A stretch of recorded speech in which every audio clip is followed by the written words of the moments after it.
Hello students, you are welcome to today's lesson on punctuation marks and their functions. I am Romeso Adeyemo with the brand name English with RMG, and this video is proudly brought to you by IOTA Virtual Learning Platform. In today's video, you are going to learn all you need to know about punctuation marks for you to become an effective writer so that you can write confidently and communicate the exact meaning you intend to your reader so that your reader can understand exactly the meaning you intend to pass across to them. Also, you would learn the tips and tricks of punctuation marks for you to excel excellently in all your written examination. So, are you ready to learn with me today? Get your writing materials and stay tuned.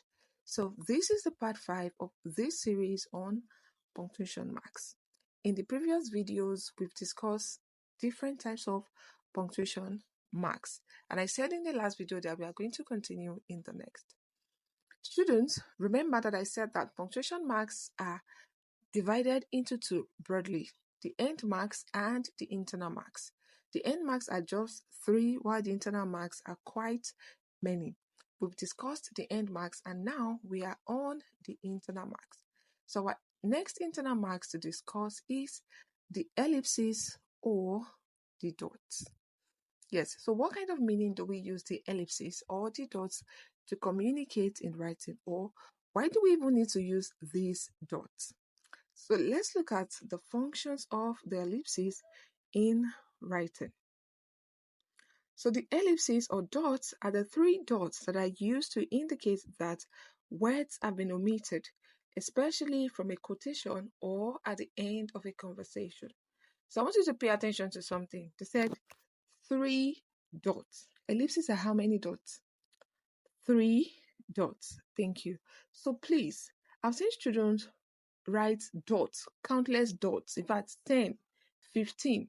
Some students think that the more letters or the more words you are omitting, the more dots you should use. No. Whether you are omitting just one word or you are omitting 1,000 words, ellipses are just 3 dots. So let's look at a few examples. Example 1, we have, let's say you were writing something, just you only needed the end. So you say, then you have your ellipses, 3 dots, then you have, and they had so much fun. So ellipses can be at the beginning of a sentence, especially if it is a quote. If you are trying to make a quote, maybe you want to lift a quote from a text. Do you understand? It could actually be at the beginning of a sentence just to show that some words have preceded before these words that I'm writing now. So example 2, we have the ellipses or dots, then we have ellipses, indicate that words have been omitted. So if you look at what I have up here, the ellipses or dots are 3 dots that I used to, but I have omitted 3 words that I used. So I have used the ellipses in that middle to show that some words have been lifted or have been omitted in between. All that I needed are how many dots? 3. Despite the fact that the words that are omitted are how many? 1, 2, 3, 4, 5. So example 3, I have the ellipses or dots, then I have my words ellipses. So that is every other thing that I needed to be said. Maybe I don't really need them in this sentence that I'm trying to make, depending on what you are trying to write. But what I want you to know and always remember is that ellipses are just how many dots? 3 dots. So if you are used to writing so many dots from one sentence to the other, please stop it. Ellipses are just 3 dots. That is why you are watching this video, to master your punctuation marks effectively. So let's look at these practical examples. I have, we said that ellipses are often commonly used in what? Quote. So let's say I want to quote this definition. So we have, economics is the social science that studies the production, distribution, and consumption of goods and services, aiming to understand how individuals, businesses, governments, and societies allocate resources to meet their unlimited wants and needs in the face of what? Scarcity. So this is a definition by Gregory Mankiw 2020. So let's say you want to define economics like this, in whether it's an economics examination or any definition in any written examination. So you have this definition, this scholarly definition. It means that you want to write it exactly the way the author has written it. That is why it is in what? Quote. We've discussed the function of the quote in one of the previous videos on punctuation marks. Do you understand? So, but for some reasons, you don't want to quote everything. You can say that this definition is quite long. So let's say you want to lift some part of it, or you don't really need those parts to elaborate whatever points that you are trying to make with this definition in that examination that you're writing, or maybe in whatever paper term that you are writing. Do you understand? So let's say you want to remove aiming to understand how individuals, businesses, governments, and societies allocate resources. Do you understand? You just want to write economics is the social science that studies the production, distribution, and consumption of goods and services to meet their unlimited wants and in the face of what? Scarcity. So now this is what we have here. I would just use how many dots to indicate that I've lifted some part of it. 3 dots. You can see that this definition is shorter now and it still makes sense. But I just don't need those. I feel like those parts, I don't really need it to make the points that I'm trying to make in whatever it is that I'm writing. So what I'm just going to do is that I'm going to use my 3 dots after services, 3 dots, which is the ellipsis, to show that I have lifted some words or I have left some words out. So I have to meet the unlimited wants and needs in the face of scarcity. Do you understand? So this is how to effectively use your what? Your ellipses. So again, ellipsis is just how many dots? 3. Stop writing countless dots, because this is what I see many students do. The only time you can have 4 dots is maybe at the end. You want to include your full stop.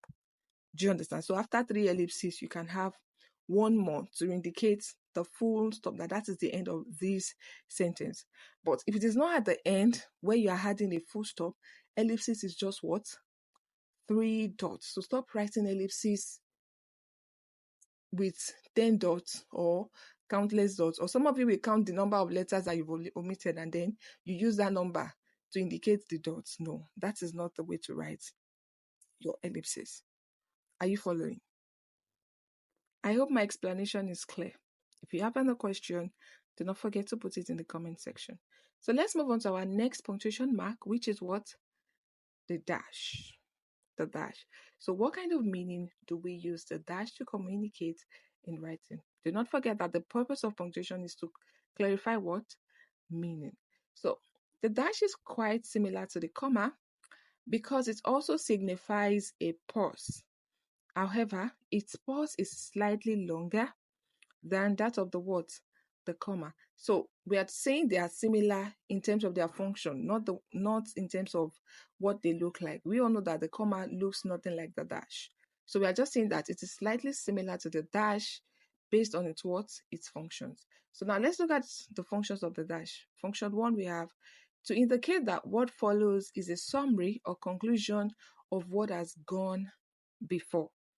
I would like to call your attention to something. When we say that dash usually indicate that what is coming now is a summary of what has gone before. This is like the opposite of what the colon does. If you use the colon, you want to explain whatever it is that you said before. But when you use the dash, it's like you want to summarize what you have said earlier. So for example, we have men were shouting, women were screaming, children were crying, dash. It was a chaos. So it's like we want to summarize the scenario that, it was a chaotic scene. But then we still want to give detailed explanation about what it really looks like. So we have the explanation first, then we have dash to show that what we want to say now is a summary of what we said earlier. Example 2, we have the teacher provided clear instructions, offered individualized support, and encouraged critical thinking. The students thrived. So this is also like the summary of whatever it is that the teacher has been doing. The teacher has been providing clear instruction, offering individualized support, and encouraging critical thinking, all because she wants the students to thrive. So this is like the summary of whatever it is that has been said earlier. Example 3 for this function, we have The event featured inspiring speeches, engaging workshops, and meaningful networking. It was a life-changing conference. So, whenever you've written an explanation and you want to write a summary of it, do you understand? You can just use a dash to separate the explanation from that summary. So let's move on to the next function of the dash, which is to indicate a collective word before or after a list. So this is like when you want to introduce a list, or maybe after you've introduced it, you want to wrap it up, you can use your dash to indicate this in writing. So for example, we bought some new clothes. Dash, a couple of shirts, a pair of trousers, and shoes. So we bought some new clothes. That's like what the summary of couple of shirts, pair of trousers, and what and shoes. So the difference between this and the previous one is just that this is a kind of what a list. So after introducing a list or before introducing a list, you can also use your dash to have a summary of whatever it is that you have said. Example 2, we have the conference featured keynote speakers dash from Google, Microsoft, and Facebook. So this is just to tell you that we can also have a list, and then maybe before the list or after the list, we have the summary of whatever it is that we are saying or that we have said after the usage of what a dash. Example 3, we have health, feeding, housing, etc. The new policy covers key areas of life. So here we are having the list first. This is just to show you that you can actually have the list first, and then after the list, you have a dash, and then you write the summary of whatever it is that you have written. Do you understand that function? So let's move on to the function 3 of the dash, which is to set off non-essential elements used for emphasis or already containing commas. So sometimes we include some elements in our writing or in our sentences. It is not really part of whatever meaning that we are trying to say, but it can add to the meaning that we are trying to pass across. So we can use the dash to separate these from the major sentence. So for example, we have my best friend dash Shade, the most caring person I know, dash helped me through a tough time. So look at this. If I remove this dash clause, my best friend helped me through a tough time, that still makes a complete sense. But I just wanted to add this additional information, which is not really essential, but it can add more details to whatever it is that I've said. Do you understand? Shade, the most caring person I know, you can use it to add it to it. Example 2, we have the manager dash a seasoned professional with 20 years of experience led the team to victory. So we can simply say that the manager led the team to victory. But we just wanted to add this additional detail, a seasoned professional with 20 years of experience. So we can separate this additional information with the use of what? Double dash, a dash before and a dash after. Example 3, we have the new policy dash, which includes stricter guidelines and penalties, dash aims to reduce companies' cost. Again, we can just say that the new policy aims to reduce companies' cost. But we just wanted to add this additional information, which includes stricter guidelines and penalties. So we can separate that from the major sentence with the use of dash before and after. Now let's look at a practical example on how to use a dash in your examination. And we are using our WAEC as as our practical example. So we have from WAEC 2021, section A, question 1, we have write a letter to your friend in another school, telling him or her the valuable lessons you learned during a recent excursion. So when you're addressing a letter to your friend, what type of letter is that? An informal letter. So this is what I've come up with. When it comes to writing, I've said it and I've said it again and again in my previous videos that you're at liberty with whatever story you want to come up with. This is my own story anyway. So we have, Dear Ngozi, I hope this letter finds you well and thriving in your new school. I recently returned from an incredible excursion to a nearby national park. And I couldn't wait to share the valuable lessons I learned with you. So this is like the introduction of the what? The informal letter. So let's look at what I have in the body and how I'm able to use dash to communicate meaning effectively. So we have the trip, which was organized by our school's geography department, dash, aimed to teach us about environmental conservation, team building, and survival skills. So now, the trip, then I have what? The dash. So the dash here, the double dash here means I want to add an additional information, which if it is not there, you are still going to understand me. But I actually want to make a point, or I want to add a supportive details to whatever it is that I've said. It is which was organized by our school's geography what? Department. It's just an additional information. I could as well have the trip aimed to teach us about environmental conservation, team building, and survival skills. And you are still going to get my point. Do you understand?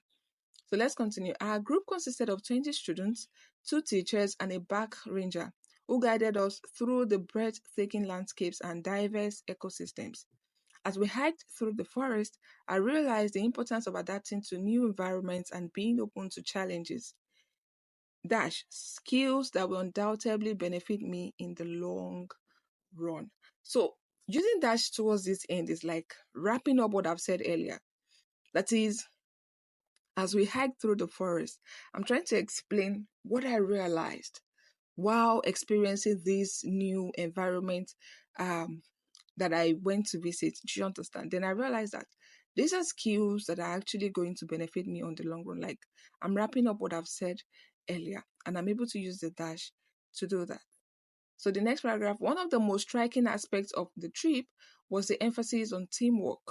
So I'm trying to point out another important thing that I learned from this excursion. We're divided into smaller groups and tasked with setting up camp, building shelters, and starting fires, all without modern tools. So this is also me using the dash. I'm sorry that this dash is not as long as it should be. The dash should be longer than the hyphen. Please kindly note. It's just my keyboard, I don't know, I could not get the very long dash. But please always make sure that your dash is longer than an hyphen. The dash is different from an hyphen, please. All without modern tools. So this is like wrapping up what I've said earlier. It was amazing to see how quickly we bonded and relied on each other's strengths to overcome obstacles. Our group leader, Sarah, demonstrated exceptional leadership skills, delegating tasks and encouraging us to work together seamlessly.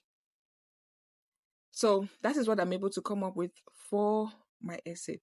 Now let's move on to the next punctuation mark, which is the hyphen. Why do we need the hyphen and what kind of function? You know, it's similar to the dash. And as I've said earlier, please do not confuse it. The dash is longer than the hyphen. So when you write, make sure that you write the dash longer, you know, in a way that it is not going to be confusing. Though that is this an hyphen or a dash? Make sure that your dash is as long as clearly long than an hyphen. Do you understand? So let's continue with the hyphen. What is an hyphen, and what type of meaning do we use the hyphen to communicate in writing? Let's continue with that in the next video. Click on the link or go to the description below to continue this video. Trust me, you do not want to miss the next part on punctuation marks. As I've said earlier, this is the 5th part. We already have parts 1, 2, 3, 4. Do not miss out on any of them so that you can master the usage of punctuation marks effectively in your writing, whether you are writing for fun, you are writing to communicate, or you are writing for an examination. Again, this is English with RMG. If you are yet to subscribe, kindly do so now. Give this video a thumbs up and kindly share with your friends as well who are learning or preparing for one examination or the other so that they can benefit as well. And this video is proudly sponsored by IOTA Virtual Learning Platform. Thank you.